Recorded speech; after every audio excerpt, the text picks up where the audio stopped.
পবিত্র কোরআন বলে যে পৃথিবীর মধ্যে একজন কাফের ছিল, খুবই ধনাঢ্য। তার মতো ধনাঢ্য ব্যক্তি পৃথিবীতে একটু পূর্বেও ছিল না, কিয়ামতের আগেও আসবে না। নাম তার কারুন। কি নাম ছিল? কারুন। এটা আমরা সকলেই জানি। কারুনের সম্পদ কেমন ছিল? সূরাতুল কসসে কোরআনুল কারীম বলে, ইন্না কারুনা মিন কওমি মূসা ফাবাগা আলাইহিম। আল্লাহ রাব্বুল আলামিন বলেন, কারুন ছিল মূসা নবীর কওমের মধ্য থেকে একজন লোক। মূসা নবীর উম্মতের মধ্য থেকে একজন ব্যক্তির নাম কারুন। ওয়া আতাইনাহু মিনাল কুরুসি মা ইন্না মাফাতিহাহু। আল্লাহ রাব্বুল আলামিন বলেন, কারুনকে আমি আল্লাহ এই পরিমাণ ধন সম্পদ দান করেছিলাম। কারুনের ধন সম্পদের ভান্ডার এর চাবি বহন করার জন্য পবিত্র কোরআন বলে বিশাল একটা বাহিনীর প্রয়োজন ছিল। কারুনের ধনভাণ্ডারের চাবি বহন করত বিশাল একটা বাহিনী। এই পরিমাণ সম্পদ আল্লাহ রাব্বুল আলামিন কারুনকে দান করেছিলেন। মূসা নবী একদিন বললেন, ওয়াবতাগি ফীমা আতাকাল্লাহু দারাল আখিরাহ। হে কারুন, আল্লাহ রাব্বুল আলামিন আপনাকে যে সম্পদ দিয়েছে, এই সম্পদ থেকে আপনি আল্লাহর রাস্তায় খরচ করুন। ভালো কথা বলেছে, আপনি আল্লাহর রাস্তায় খরচ করুন। কারুন তখন উত্তর দিল, ইন্নামা উতিতুহু আলা ইলমিন ইনদি। সম্পদ আমাকে আল্লাহ পাক দেননি, সম্পদ আমি নিজে উপার্জন করেছি। নাউযুবিল্লাহ। সে এই জবাব যখন দিল, তখন আল্লাহ রাব্বুল আলামিন বলেন, আমি তাকে স্মরণ করিয়ে দিলাম, আওয়ালাম ইয়ালাম আন্নাল্লাহা ক্বাদ আহলাকা মিন ক্বাবলিহি মিনাল কুরুন। আল্লাহ রাব্বুল আলামিন কারুনের পূর্বে তার চাইতে অধিক শক্তিশালী ব্যক্তিকে ধ্বংস করে দিয়েছে। কারণ সেটা জানে না যে তার চাইতেও অধিক শক্তিশালী ব্যক্তিকে পৃথিবীতে ধ্বংস করা হয়েছে। তাহলে সে কিভাবে অহংকার করলো? তার এই অহংকারের কারণে পবিত্র কোরআন বলে, ফাখাসাফনা বিহি ওয়া বিদারিহিল আরদ। জমিনকে আল্লাহ তাআলা বিদীর্ণ করে দিলেন, জমিনকে ফাটল ধরিয়ে দিলেন। জমিন সরে গেল কারুন জমিনের মধ্যে। জমিনের ভূগর্ভে কারুন নিপতিত হলো, নিমজ্জিত হয়ে গেল। ফলে নবী বলেন, ইউজালজিলু ইলা ইয়াউমিল কিয়ামা। কিয়ামত পর্যন্ত কারুন মাটির নিচে যাচ্ছে এবং যাইতেই থাকবে কিয়ামত পর্যন্ত। অহংকার। তার সম্পদ ছিল, কিন্তু সম্পদে সে অহংকার প্রদর্শন করলো। ফলে আল্লাহ রাব্বুল আলামিন তার সম্পদও ছিনিয়ে নিল, তাকেও ধ্বংস করে দিল। আলহামদুলিল্লাহ আলহামদুলিল্লাহি ওয়া কাফা ওয়া সালামুন আলা ইবাদিহিল্লাযীনা ইসতাফা। আম্মা বা'দু ফাআউযু বিল্লাহি মিনাশ শাইতানির রাজীম। বিসমিল্লাহির রহমানির রহিম। ওয়ালা তুসাইর খাদ্দাকা লিন-নাসি ওয়ালা তামশি ফিল আরদি মারহা। ইন্নাল্লাহা লা ইউহিব্বু কুল্লা মুখতালিন ফখুর। وقال رسول الله صلى الله عليه وسلم، من كان في قلبه مثقال ذرة من كبر لا يدخل الجنة، أو كما قال النبي عليه الصلاة والسلام। है ममलकत हिंद में एक तरफ तमाशा,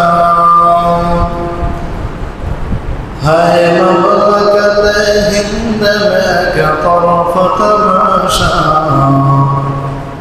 इस्लाम है महबूस मुसलमान है आजाद।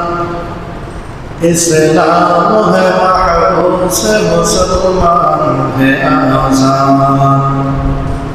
हरीम में महबूब मुल्क का इशारा।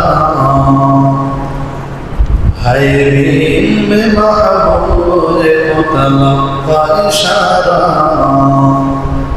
फिर क्यों न हो महबूब खुदा नाम मोहम्मद फिर क्यों न हो महबूब खुदा नाम मोहम्मद शाफि'i मुशफ़्फ़अ मुहम्मद रहमान शाफि'i मुशफ़्फ़अ मुहम्मद रहमान इताअत रसूल हो तो जिंदगी बर्बाद इताअत रसूल हो तो जिंदगी बर्बाद अल्हम्दुलिल्लाह शुक्रिया अदा करছি সে মহান রব্বুল আলামিনের দরবারে যিনি আমাদেরকে পবিত্র ঈদ উল ফিতর পরবর্তী জুমায় মসজিদে আসার বসার তৌফিক দান করেছেন এই জন্য সকলেই বলছি আলহামদুলিল্লাহ মুহতারাম হাজিরিন আজকে আমরা আলোচনা করব অহংকার সম্পর্কে অহংকারের করুণ পরিণতি সম্পর্কে আমরা কথা বলবো ইনশাআল্লাহ আমরা চেষ্টা করি প্রতি জুমায় একটা বিষয় ভিত্তিক আলোচনা করতে আল্লাহ তাআলা আমাদেরকে এই চেষ্টার উপর সফল হওয়ার তৌফিক দান করুন মুহতারাম হাজিরিন অহংকার এই পৃথিবীর মধ্যে সর্বনিকৃষ্ট একটি কাজ এর নাম অহংকার হাদিসের মধ্যে আসছে যে অহংকার হচ্ছে আল্লাহ তাআলার চাদর অহংকার হচ্ছে আল্লাহ তাআলার চাদর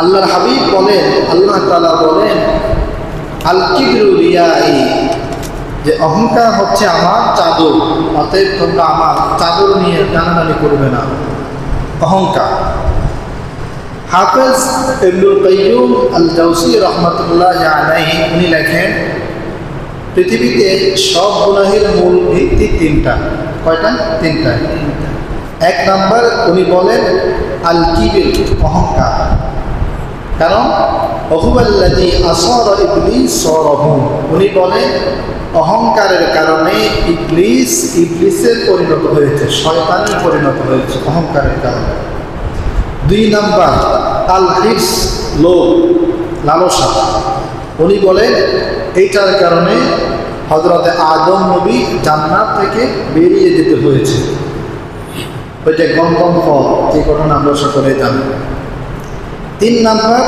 ইবনুল জাওজি বলেন তিন নম্বরটা হচ্ছে আপনার হাসাদ হিংসা কারণ হিংসা প্রথমে মানুষের অন্তরে আসে এরপর মানুষ হিংসার কারণে পরস্পর বিদ্রোহে পরস্পর বিদ্বেষ পরস্পর মারামারিতে মানুষ লিপ্ত হয় আগে হয় হিংসা তাহলে তিনটা গুনাহ এরপর সব গুনাহের ভিত্তি এক নম্বর অহংকার দুই নম্বর লোভ তিন নম্বর হিংসা এই তিন গুনাহ কারণ কি কারণ হচ্ছে আমরা শুধুমাত্র একটা নিয়ে কথা বলছি অহংকার কিবির আরবিতে বলা হয় কিবির যদি কেউ অহংকার নিজের ভিতরে লালন করে তাহলে সে সত্য গ্রহণ করতে পারে না মিথ্যা তাকে গ্রহণ করতে হয় কারণ হচ্ছে অহংকার কাকে বলে কিতাবের মধ্যে লেখে অহংকার হচ্ছে মানুষ নিজেকে বড় মনে করে অন্যকে ছোট মনে করে তাচ্ছিল্য করা হেয় করা অবজ্ঞা করা এটার নাম অহংকার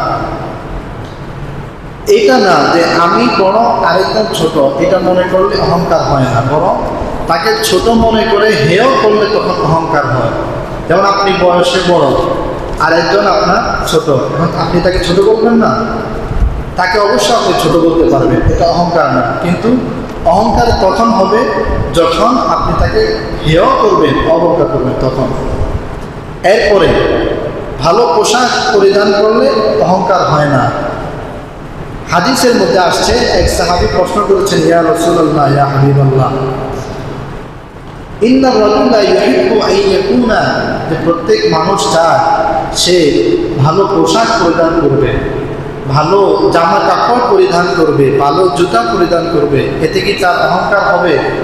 নবী বললেন না। ইন্নাল্লাহা জামিলুন ইউহিব্বুল জামাল। সুন্দর, আল্লাহ তাআলা সুন্দরকে মহব্বত করেন। অতএব কোনো ব্যক্তি যদি সুন্দর পোশাক পরিধান করে, এতে অহংকার হবে না। তখন অহংকার হবে যখন সে সুন্দর পোশাক পরিধান করে অন্যদেরকে অবজ্ঞা করবে, তাচ্ছিল্য করবে। তাহলে আমরা কি বলছিলাম? নিজেকে বড় মনে করা এটাই অহংকারের সীমাবদ্ধ না, বরং অন্যকে হেয় করা, তখন কি অহংকার পূর্ণতা লাভ করে। তাহলে অহংকার করা যাবে না, কারণ কেউ যদি অহংকার করে, এক নম্বর তার করুণ পরিণতি, সে ইসলাম থেকে, সত্য থেকে সে বঞ্চিত হয়ে যায়। এক নম্বর, পবিত্র কোরআনের মধ্যে আসছে যে যুগে যুগে সব কাফের মুশরিক ইসলাম গ্রহণ করে নাই অনেকগুলি কারণের মধ্যে একটা কারণ অহংকার। যে আমি কিভাবে আরেকজনের মতাদর্শ গ্রহণ করব, আমি কিভাবে আরেকজনের মত গ্রহণ করব, এই যে একটা অহংকার ভাব, এই ভাবের কারণে মানুষ যুগে যুগে অনেক কাফের ইসলাম গ্রহণ করতে পারেনি। অতএব অহংকারের এক নম্বরের করুণ পরিণতি, অহংকার মানুষকে সত্য পথ থেকে পিছিয়ে রাখে, সত্য গ্রহণ করতে দেয় না। হাদিসের মধ্যে আসছে, রাসূল করিম সাল্লাল্লাহু আলাইহি ওয়াসাল্লাম বলেন, আল কিবির, অহংকার হচ্ছে বাতরুল হক্কি, সত্য পথ গ্রহণ না করা, এটার নাম অহংকার। সত্য পথ, সে জানে যে ইসলাম সত্য ধর্ম, কিন্তু সে মানে না অহংকারের কারণে। সে জানে এই কথাটা সত্য, কিন্তু সে মানে না, তার কথা আর থাকবে না। এই জন্যে কেউ যদি অহংকার করে, এক নম্বরের করুণ পরিণতি, সে সত্য পথ গ্রহণ করতে পারে না। পবিত্র কোরআন বলছে, سأصرف عن آياتي الذين يتكبرون في الأرض। আল্লাহ রাব্বুল আলামিন বলেন, জমিনের মধ্যে যারা অহংকার করে, জমিনের মধ্যে যারা অহংকার প্রদর্শন করে, সাসরিফু, আমি আল্লাহ তাদেরকে ফিরিয়ে রাখি, আমি আল্লাহ তাদেরকে ফিরিয়ে রাখি। ফলে কি হয়? ওয়া ইয়ারাউ কুল্লা আয়াতিন লা ইউমিনু বিহা, যার কারণে তাদের সামনে কোরআন কারীমের আয়াত পড়া হয়, ইসলাম পেশ করা হয়, সত্য পেশ করা হয়, লা ইউমিনুনা বিহা, তারা সেই সত্য গ্রহণ করে না, সেটা বিশ্বাস করে না। ওয়া ইয়ারাউ সাবিলার রুশদি লা ইয়াত্তাখিযুহু সাবিলা, আল্লাহ রাব্বুল আলামিন বলেন, তার সামনে সরল পথ প্রদর্শন করা হয়, কিন্তু সে তা গ্রহণ করতে পারে না অহংকারের কারণে। অতএব কেউ যদি অহংকার করে, তাহলে তার এক নম্বরের পরিণতি, আল্লাহ রাব্বুল আলামিন বলেন, আমি আল্লাহ তাকে সরল পথ থেকে, সত্য পথ থেকে ফিরিয়ে রাখি। এক নম্বর। দুই নম্বর, যদি কেউ অহংকার করে, আসমানের রহমতের দরজা তার জন্য খোলা হয় না, তার উপর সব সময় আল্লাহ পাকের আযাব বর্ষিত হয়। কোরআন কারীম বলে, ইন্নাল্লাযীনা কাযযাবু বিআয়াতিনা ওয়াস্তাকবারু আনহা, যারা অহংকার করে, লা তুফাত্তাহু লাহুম আবওয়াবুস সামা, অহংকারের কারণে আল্লাহ পাক রব্বুল আলামিন তাদের জন্য আকাশের রহমতের দরজা সমূহ খুলে দেন না, বন্ধ করে দেন। তারা অহংকার করে এই জন্যে। তাহলে অহংকারের দুই নম্বরের পরিণতি, আকাশের দরজা, রহমতের দরজা তাদের জন্য খোলা হয় না। আমার কথা কি বোঝা যায় স্পষ্ট? অহংকারের তিন নম্বর পরিণতি, অহংকারী ব্যক্তি কখনোই জান্নাতে প্রবেশ করবে না। পবিত্র কোরআন বলে, ওয়ালা ইয়াদখুলুনাল জান্নাতা হাত্তা ইয়ালিজাল জামালু ফি সাবিল খিয়াম। আল্লাহ রাব্বুল আলামিন বলে, অহংকারী ব্যক্তি জান্নাতে প্রবেশ করবে না। সে জান্নাতে প্রবেশ করবে না, এটা এমন অসম্ভব।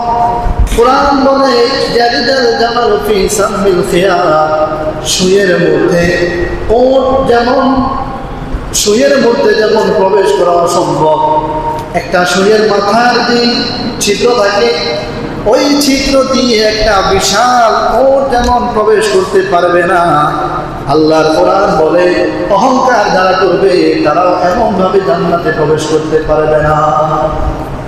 সুইয়ের ছিদ্র দিয়ে কি কখনো ও ঢুকতে পারবে? সুতা ঢুকতে তো অনেক কষ্ট। তা আল্লাহ পাক বলছেন এটা যেমন অসম্ভব, ঠিক যারা অহংকার করবে তারা জান্নাতে যাবে না, এটাও তেমন অসম্ভব, কখনো সে জান্নাতে প্রবেশ করবে না। তাহলে অহংকারের 3 নম্বরের পরিণতি যে অহংকারী ব্যক্তি কখনো জান্নাতে প্রবেশ করবে না। আল্লাহর নবী বলেন মান কানা ফি কলবিহি মিসকালা যাররা, যদি কোনো ব্যক্তির অন্তরে যারা পরিমাণ অহংকার থাকে, আল্লাহর নবী বলেন লা ইয়াদখুলুল জান্নাহ, সে জান্নাতে প্রবেশ করবে না। অতএব পৃথিবীর সব মানুষ যে সব গুনাহ সমূহ পরিত্যাগ করতে হবে, সব গুনাহের মধ্যে 1 নম্বরের গুনাহ হচ্ছে অহংকার। অহংকার যদি কেউ পরিত্যাগ না করে, অহংকার যদি কেউ পরিহার না করে, তাহলে সে জান্নাতে প্রবেশ করবে না।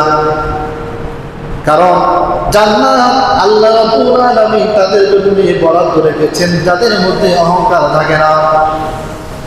হাদিসের মধ্যে আসছে আল্লাহ নবী বলেন কুল্লু উতুবিন জাওয়াজিল মুস্তাকবিরিন, জান্নাতে ওই সমস্ত ব্যক্তিরা যাবে যারা অহংকার করে, জাহান্নামে ওই সমস্ত ব্যক্তিরা প্রবেশ করবে যারা অহংকার করে।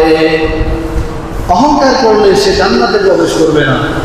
তাহলে আমরা অহংকারের 3 নম্বরের পরিণতি জানলাম, অহংকারী ব্যক্তি কখনোই জান্নাতে প্রবেশ করবে না।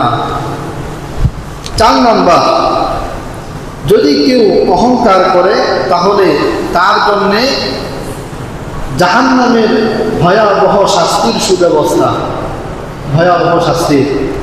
হাদিসের মধ্যে এসছে রাসূল করিম সাল্লাল্লাহু আলাইহি ওয়াসাল্লাম বলেন ইউহশারুল মুতাকাব্বিরুনা ইয়াওমাল কিয়ামা, অহংকারীদেরকে কিয়ামতের ময়দানে একত্রিত করা হবে, একসাথ করা হবে।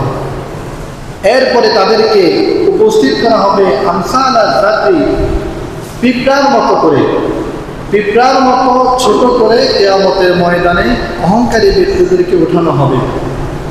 এরপরে তাদেরকে আল্লাহ নবী হাদিসে বলেন ফায়ুসাকুনা ইলা সিদহি জাহান্নাম ইউসাম্মা বুলাস, বুলাস নামক একটা জাহান্নামে তাদেরকে প্রবেশ করানো হবে। সেখানে তাদেরকে কি দেওয়া হবে? তিনাতুল খাবাল, তিনাতুল খাবাল দেওয়া হবে। সাহাবাই কেরাম প্রশ্ন করলেন তিনাতুল খাবাল কি জিনিস? তা আল্লাহ নবী বললেন তিনাতুল খাবাল হচ্ছে জাহান্নামীদের রক্ত, পুঁজ, গলিত পুঁজ, জাহান্নামীদের গরম পানি, এটাকে বলা হয় তিনাতুল খাবাল। কেউ যদি অহংকার করে কিয়ামতের ময়দানে 1 নম্বর তাকে জাহান্নামে দেওয়া হবে, 2 নম্বর তাকে জাহান্নামীদের গলিত পুঁজ তাকে পান করতে দেওয়া হবে। যদি কেউ অহংকার করে, কি করে? অহংকার করলে। অহংকার কেন এত কঠিন? এত কঠিন কেন? কারণ জগতে প্রথম গুনাহের নাম অহংকার, প্রথম গুনাহের নাম অহংকার। আল্লাহ পাক যখন হযরত আদম নবীকে বানাইলেন, সকলেই জানি আল্লাহ পাক সকলকে বলেছেন সিজদা করো, উসজুদু লি আদম, আদমকে সিজদা করো। ফাসাজাদু ইল্লা ইবলিস, সব ফেরেশতারা সিজদা করলো না, ইবলিস। ইবলিস কি বলল? খালাকাতানি মিন নার ওয়া খালাকাতাহু মিন তিন, আমি হলাম আগুনের তৈরি আর আদম নবী মাটি, তো আগুন উপরের দিকে উঠে মাটি নিচের দিকে যায়, কিভাবে আমি তাকে সিজদা করব? আমি তো তার থেকে শ্রেষ্ঠ। তো আল্লাহ পাক বলেন আবা ওয়াস্তাকবার, ইবলিস অহংকার করেছে, ওয়া কানা মিনাল কাফিরিন, ফলে সে কাফিরদের অন্তর্ভুক্ত হয়ে গেল। সে যখন কাফিরদের অন্তর্ভুক্ত হয়ে গেল তখন সে কি বলল? ইবলিস সাথে সাথে বলল ফাবিমা আগওয়াইতানি, যেহেতু আপনি আমাকে পদচ্যুত করে ফেলেছেন, ফেরেশতাদের কাতার থেকে আমাকে ফেলে দিয়েছেন, তাহলে লাআকুদান্না লাহুম সিরাতাল মুস্তাকিম, আমি আপনার সিরাতুল মুস্তাকিম পথে আমি বসে থাকব, সরল পথে আমি বসে থাকব। এরপরে আমি ডান দিক থেকে, বাম দিক থেকে, পেছন দিক থেকে, সামন দিক থেকে মানুষকে আমি ধোঁকা দিয়ে তাদেরকে আমি জাহান্নামে নিয়ে যাব, যেহেতু আপনি আমাকে জাহান্নামী বানিয়ে দিয়েছেন। ইবলিস তখন শপথ করেছে। তাহলে ইবলিস কি কারণে ইবলিস হলো? অহংকারের কারণে। কি কারণে? অহংকারের কারণে। এই জন্যে অহংকার যদি কেউ করে, ইবলিস যেমন জাহান্নামে যাবে অহংকারের কারণে, ঠিক অহংকার যদি কেউ করে সেও জাহান্নামে যাবে। ওই যে ইবলিস জাহান্নামে যাবে। মুহতারাম হাজিরিন, অহংকার আমাদেরকে ছেড়ে দিতে হবে। এখন অহংকার কিভাবে আমরা বুঝবো যে আমাদের মধ্যে অহংকার আছে নাকি নাই? এক নাম্বার, যদি দেখি আমি সঠিক কথা গ্রহণ করতে পারি না, ইসলামের কথা, কোরআন হাদিসের কথা গ্রহণ করতে পারি না, তাহলে আমি বুঝে নিব আমার ভেতরে অহংকার আছে। কি আছে? অহংকার আছে। পবিত্র কোরআন বলে, আল্লাহ রাসূল বলেন, বতরল হাক্কি, যদি কেউ সত্য পথ গ্রহণ না করে তাহলে সে অহংকারে লিপ্ত। অতএব সঠিক কথা গ্রহণ করতে না পারলে আপনাকে বুঝতে হবে আপনি অহংকারে আছেন। সেই পথ থেকে অবশ্যই আপনাকে ফেরত আসতে হবে। দুই নাম্বার, ওয়াগমতুন নাস, মানুষকে যদি আপনি ছোট মনে করেন, তাচ্ছিল্য মনে করেন, হেয় মনে করেন, উপহাস করেন, অবজ্ঞা করেন, তাহলে বুঝে নিতে হবে আপনার ভিতরে কি আছে? অহংকার আছে।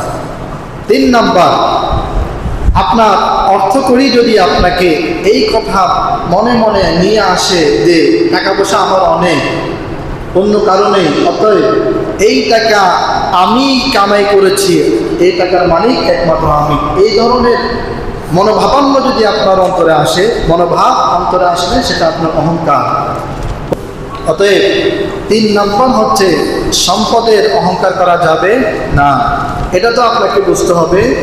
সকালবেলার ফকির, ফকির সকালবেলার ধনীরে তুই, ফকির সন্ধ্যাবেলা, এটা আপনাকে বুঝতে হবে। অনেক টাকা পয়সাওয়ালা মালিক এখনও পৃথিবীতে, এর নজির দৃষ্টান্ত রয়েছে আমাদের দেশেও, যাদের টাকা পয়সা প্রভাব প্রতিপত্তির অভাব ছিল না, মুহূর্তে সব ধূলিসাৎ হয়ে গেল। তাহলে তিন নম্বর হচ্ছে যে আমরা আমাদের সম্পদের অহংকার করব না কখনোই। তিন নম্বর, সম্পদের অহংকার করা যাবে না। চার নম্বর হচ্ছে ব্যক্তিত্বের অহংকার করা যাবে না। ব্যক্তিত্বের কয়েকটা ব্যাখ্যা হতে পারে। এক নম্বর, দৈহিক, যে আমি উঁচা লম্বা মানুষ, তো আরেকজন আমার চাইতে অনেক দুর্বল, সে আমার কাছে কোনো কিছুই না, এমন অহংকার, এমন মনোভাব ভিতরে আনা যাবে না। ব্যক্তিত্বের দুই নম্বর ব্যাখ্যা হলো যে আমি একজন শিক্ষিত মানুষ, আমি একজন শিক্ষিত পার্সন, সে কি জানে, এমনও মনোভাব যদি অন্তরে আসে, অহংকার হবে। ব্যক্তিত্বের তিন নম্বর ব্যাখ্যা হলো যে আমার বংশ পরিচয়, বংশধর অনেক উঁচু মর্যাদা সম্পন্ন, আর তাকে তো কেউ চিনে না, সে কে, এমন মনোভাবও যদি কারো অন্তরে আসে তাহলে সেটা অহংকার হবে। তাহলে অহংকারের 4 নম্বরের স্তর ব্যক্তিত্বের অহংকার। ব্যক্তিত্বের অহংকার সেটা করা যাবে না। অহংকারের 5 নম্বরের স্তর হচ্ছে চলাফেরার অহংকার। অনেক সময় এমনও হতে পারে যে আমি চলাফেরা আগের থেকে পাল্টিয়ে দিলাম, চলাফেরায় নতুনত্ব নিয়ে আসতে পারেন, কিন্তু এমন চলাফেরা করা যাবে না যে চলাফেরায় অন্য মানুষ কষ্ট পায়, এমন চলাফেরা অহংকারের অন্তর্ভুক্ত। যেমন আপনি যে রাস্তা দিয়ে যাবেন, আপনার বাড়ির রাস্তায় আর কেউ হাঁটতে পারবে না। এরপরে আপনি যে রাস্তা দিয়ে চলছেন, তাকে আপনাকে যদি কেউ সালাম না দেয়, আপনি তার উপর চড়াও হয়ে গেলেন, কেন সে আমাকে সালাম দিল না, আমি একজন খুবই গুরুত্বপূর্ণ ব্যক্তি, সে কেন আমাকে সালাম দিবে না। এই যে আপনি চলবেন, আপনাকে মানুষ সালাম দিতে হবে, কেন আপনি দিতে পারবেন না?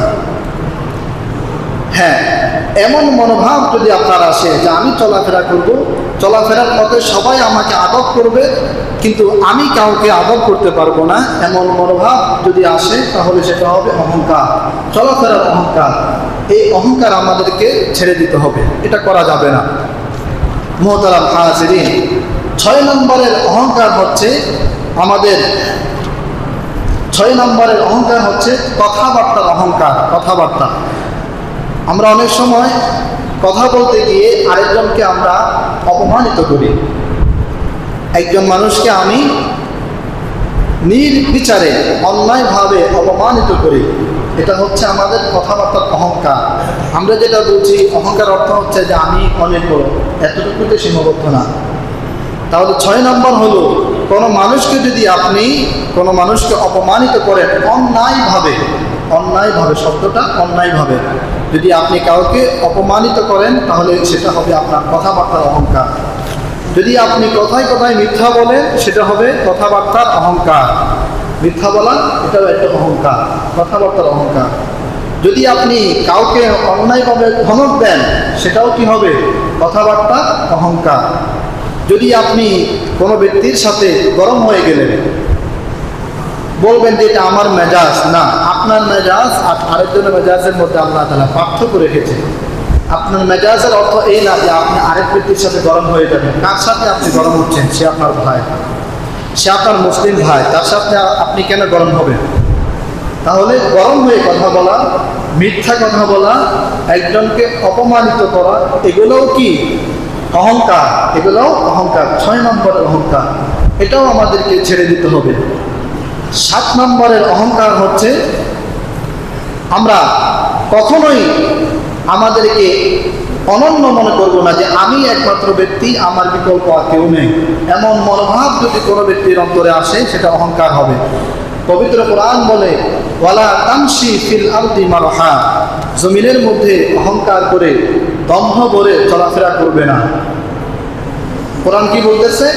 ইন্নাকা লান তাখরিকাল আরদ ওয়া লান তাবলুগাল জিবালা তুলা, তোমার অহংকার জমিনকে বিদীর্ণ করতে পারবে না। অর্থ কি? তুমি এমন ক্ষমতার মালিক নও যে তোমার ক্ষমতা বলে জমিনকে তুমি তোমার কথা বিদীর্ণ করে দিবে, এমন ক্ষমতার মালিক নও। এরপরে কোরআন বলে ওয়ালান তাবলুগাল জিবালা তুলা, এমনকি তুমি পাহাড় থেকে অনেক উঁচা লম্বাও নও, তোমার থেকে পাহাড় অনেক উঁচা। তাহলে তুমি কি অহংকার করবে? যে অহংকার করে লাভ হচ্ছে না, কারণ তোমার থেকে পাহাড় আরো অনেক উঁচু। তাহলে অহংকার করলে তো পাহাড় অহংকার করার কথা ছিল, কোরআন বলতেছে।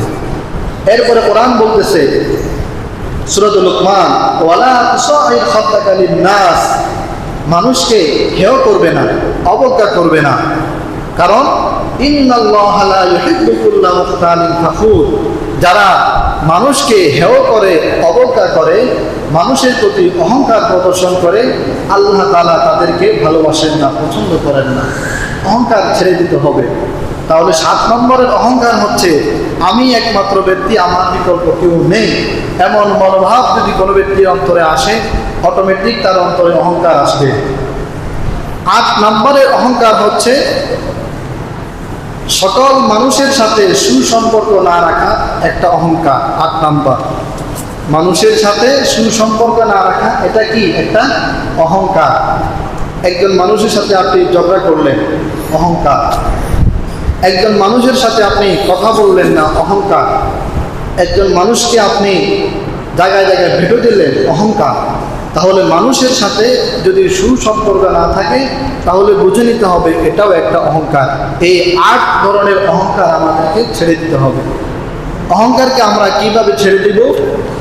1 নম্বর, অহংকার আমরা এইভাবে ছাড়বো, আমি আমার উপরের দিকে তাকাবো আর নিচের দিকে তাকাবো। কিভাবে? যে বিষয়ে আমি অহংকার করছি অবশ্যই পৃথিবীতে একক ব্যক্তি আমি নয়, আমার চাইতে আরো অনেক এই বিষয়ে অনেক ব্যক্তি আছে। যদি আপনার অর্থকড়ির অহংকার থাকে তবে আপনি এমন ব্যক্তি নন যে পৃথিবীতে একক অর্থ সম্পদশালী, আপনার চাইতে আরো অনেক টাকা পয়সাওয়ালা ব্যক্তি আছে। অতএব আপনাকে ধরে নিতে হবে আমি তার তুলনায় অনেক নিচে আছি। এরপরে আপনাকে নিচের দিকে তাকাতে হবে যে আমার চাইতে তো আল্লাহ পাক আরো অনেক মানুষকে অভাবে রেখেছেন, আমাকে আল্লাহ পাক ভালো রেখেছেন। উপরের দিকে তাকিয়ে অহংকার ছেড়ে দিতে হবে, নিচের দিকে তাকিয়ে আল্লাহ পাকের শুকর আদায় করতে হবে। 2 নম্বর, যখনই অহংকার অন্তরে চলে আসবে তখনই সাথে সাথে আস্তাগফিরুল্লাহ আস্তাগফিরুল্লাহ আস্তাগফিরুল্লাহ করতে হবে, অহংকার। 3 নম্বর, যখন যেই বিষয় অহংকার আসবে সাথে সাথে অন্তরকে পরিশুদ্ধ করা, মনে মনে এই নিয়ত করা যে না আমার এই কথা অন্তরে কেন আসলো, এই কথা আমার আশা ঠিক হয়নি, এমন নিয়ত যদি কেউ অন্তরে করে তাহলে তার অহংকার চলে যাবে, অহংকার থাকবে না। মুহতারাম হাজিরিন, আজকে আমরা অগোছালো কিছু কথা বললাম অহংকার সম্পর্কে, যে অহংকার হচ্ছে এই পৃথিবীর সর্বপ্রথম পাপ এবং সর্বপ্রথম গুনাহ। আর অহংকার যদি কেউ করে তার ঠিকানা জাহান্নাম। অতএব অহংকার আমাদেরকে ছেড়ে দিতে হবে। আল্লাহ তাআলা আমাদেরকে অহংকার মুক্ত জীবন গড়ার তৌফিক দান করুন। সর্বশেষ একটি হাদিস বলে শেষ করছি। এখন চলে শাওয়াল মাস। এই শাওয়াল মাসের একটা গুরুত্বপূর্ণ আমলের নাম শাওয়ালের 6 রোজা। শাওয়ালের 6 রোজা। রাসূল করিম সাল্লাল্লাহু আলাইহি ওয়াসাল্লাম বলেন, মান সামা রমাদান সুম্মা তা'আহু সিত্তাম মিন শাওয়াল, যে ব্যক্তি রমজানের পরে শাওয়ালের 6টা রোজা রাখবে। কয় রোজা? 6 রোজা। কানা কাসিয়ামিদ দাহরি, নবী বলেন আল্লাহ তাআলা তাকে 1 বছর রোজা রাখার সওয়াব দান করবেন। সুবহানাল্লাহ। যদি কেউ শাওয়ালের 6 রোজা রাখে। সাহাবায়ে কেরাম, তাবিঈন, তাবিঈন সব আমাদের পূর্বসূরি যারা, ওনারা শাওয়ালের 6 রোজাকে খুব গুরুত্বের সাথে রাখতেন। এই জন্যে আমরাও শাওয়ালের 6টা রোজা রাখবো, নফল রোজা। একসাথেও রাখতে পারি, পৃথক পৃথকও রাখতে পারি। বাসা বাড়িতে মা বোনেরাও শাওয়ালের এই 6টা রোজা রাখার জন্য আমরা চেষ্টা করব। যদি আমরা রাখতে পারি তাহলে আল্লাহ তাআলা আমাদেরকে 1 বছর নফল রোজা রাখার সওয়াব দান করবেন। আল্লাহ তাআলা আমাদেরকে শাওয়ালের এই 6টা রোজা রাখার তৌফিক দান করুন। ওমা আলাইনা ইল্লাল বালাগ।